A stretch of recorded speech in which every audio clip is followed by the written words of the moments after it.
menurutku Jo, tugas kelompok informatika kita banyak sekali. Dan itu semua aja masih berantakan. Data survei 49 responden itu aja masih acak-acakan di Redshot. Belum lagi data laporan di Word-nya belum ada daftar isinya. Nah, jangan pakai segala macam enggak. Zaman sekarang ini kita harus sudah menggunakan otak, bukan cuma adu kecepatan jempol. Kita bisa memanfaatkan fitur perangkat lunak secara lebih beragam dan cerdas. Dan semua pekerjaan yang bikin tim pusing itu bisa kelar jauh lebih cepat, presisi dan semuanya otomatis. Emang bener Jo, ada fitur sedangkan itu. Dan bercanda lah Jo, aku udah stres tingkat tinggi nih. Itu karena deadline-nya besok pagi banget. Ada lah, makanya nggak bisa jadi anak expert freshman. Halo kalian semua, hari ini kelompok kami akan mengupas tuntas tentang pemanfaatan teknologi yang lebih beragam untuk pengolahan dokumen, tempat kerja, dan presentasi agar tugas sekolah kalian bisa lebih produktif. Tanpa perlu lama berkadang, yuk simak baik-baik video ini. Halo kalian semua, mari kita bedah komponen pertama, yaitu pengolah data. Nah, seringkali kita menghabiskan waktu berjam-jam untuk membuat daftar isi, ngetik titik satu persatu hingga ujung halaman.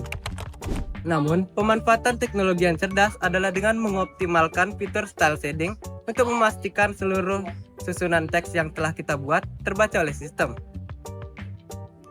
Benar sekali Kak Eka, dengan style shading, kalian cukup masuk ke menu references dan erasable of contents. Dalam sekejap, daftar isi akan muncul lengkap dengan halamannya yang sudah rapi.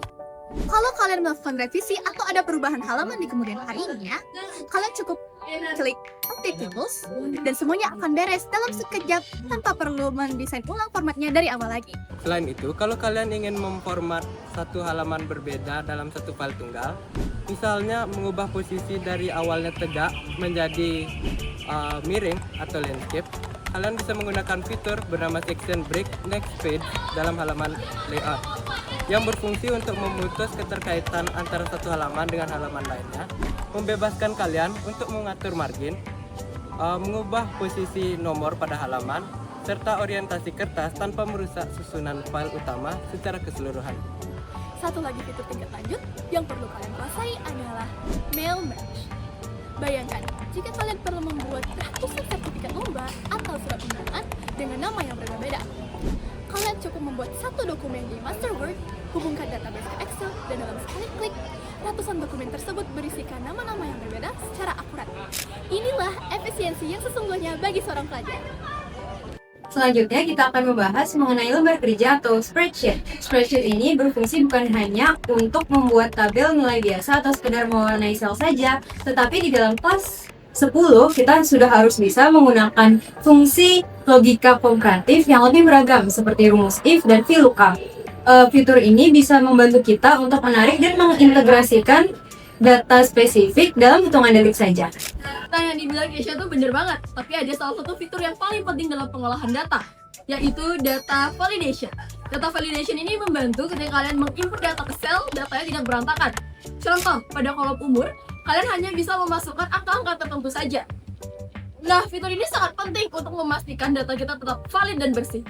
Ketika kita sudah yakin bahwa data kita sudah valid dan bersih, maka kita dapat ke step selanjutnya dengan fitur table pivot. Table pivot ini adalah fitur yang berfungsi untuk meringkas data berskala besar dengan sistem yang otomatis dan dinamis. Dengan menggunakan pivot table, kalian bisa menjumlahkan, menghitung rata-rata, dan mengelompokkan hasil survei menggunakan metode drag and drop tanpa mengubah struktur asli tabel kalian. Fitur ini membantu untuk mengubah analisis statistik yang tadinya terlihat lebih rumit menjadi terlihat lebih sederhana dan mudah dibaca oleh siapapun. Nah, selanjutnya, kalian dapat memvisualisasikan data kalian menggunakan dynamic chart. Dynamic chart ini akan langsung terhubung ke data utama kalian.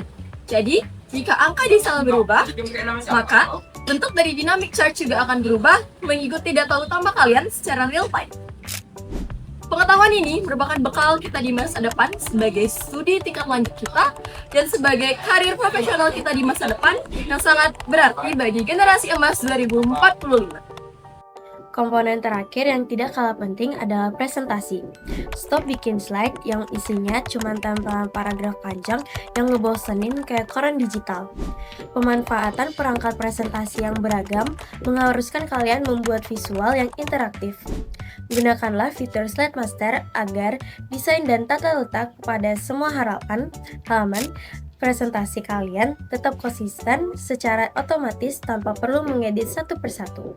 Lalu, kalian bisa membuat slide presentasi kalian agar lebih interaktif menggunakan fitur hyperlink atau action buttons. Dan kalian juga bisa membuat tombol navigasi untuk melewati materi saat Anda mengeklik tombol tersebut. Dan untuk urusan estetika, kalian bisa menggunakan fitur more transition. Jika semua sudah terpenuhi, maka video Anda akan terasa sangat halus dan terasa sangat profesional di depan kelas.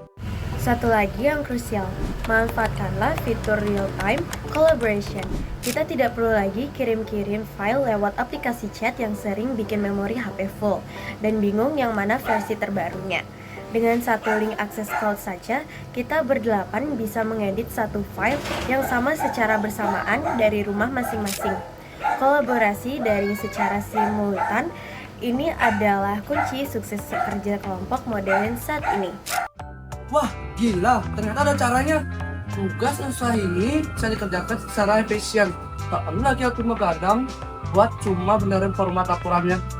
Makanya, teknologi itu dibuat untuk mempermudah kita. Asal kita mau eksplor lebih dalam, jangan cuma dipakai main game saja. Jadi kesimpulannya, teknologi itu bukan cuma memberi dampak buruk bagi generasi zaman sekarang, tergantung bagaimana kita menyikapi teknologi baru yang datang di kehidupan kita. Asal kita bisa mengolah dengan baik, maka hal itu akan membawa kita menjadi pemenang di era globalisasi di zaman sekarang ini. Bye-bye teman-teman!